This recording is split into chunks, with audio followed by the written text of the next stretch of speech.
फिर संताई को लगा कि ऐसे चलते रहा तो कुल आगे कैसे बढ़ेगा। फिर एक दिन संताई ने अपने पिता से बात करके अपने छोटे बहन का विवाह गोरा कुम्हार से करवाया।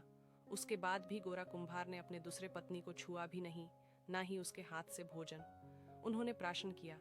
यह देखकर वह दोनों बहनें दुखी हुईं और चिंतित रहने लगीं। एक दिन उन्होंने आपस में विचार किया और रात के समय गोरा कुम्हार के सोने के बाद उनके बाजू सो गई, यह सोच के कि उन्होंने किसी भी पत्नी को छुआ तो उनका कुल आगे बढ़ेगा।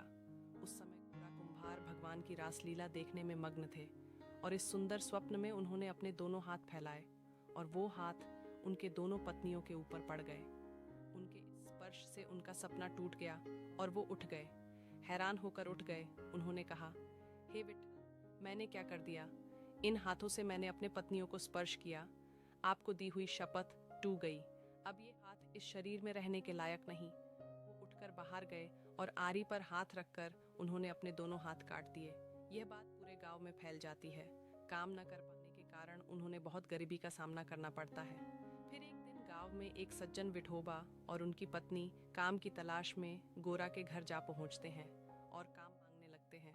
और गोरा ने कहा, मेरे घर तो बहुत गरीबी है, भला मैं क्या आपको काम दूंगा? विठोबा ने कहा, कोई बात नहीं, हम आपके घड़े बना देंगे, आप बस हमें रहने को छत और खाने को खाना दे देना। फिर विठोबा अपने काम में लग जाते हैं और सुंदर और आकर्षक मटके बनाते हैं और वो बहुत बिकते हैं। फिर एकादशी के दिन विठोबा के कहने पर गोरा जी पंढरपुर विट्ठल भगवान के दर्शन करने जाते हैं। रास्ते में एक जगह पांडुरंग विट्ठल का कीर्तन हो रहा होता है। गोरा जी वहां रुक जाते हैं और हाथ उठाकर जोर जोर से कीर्तन करने लग जाते हैं। देखते ही देखते दोनों हाथ वापस आ जाते हैं।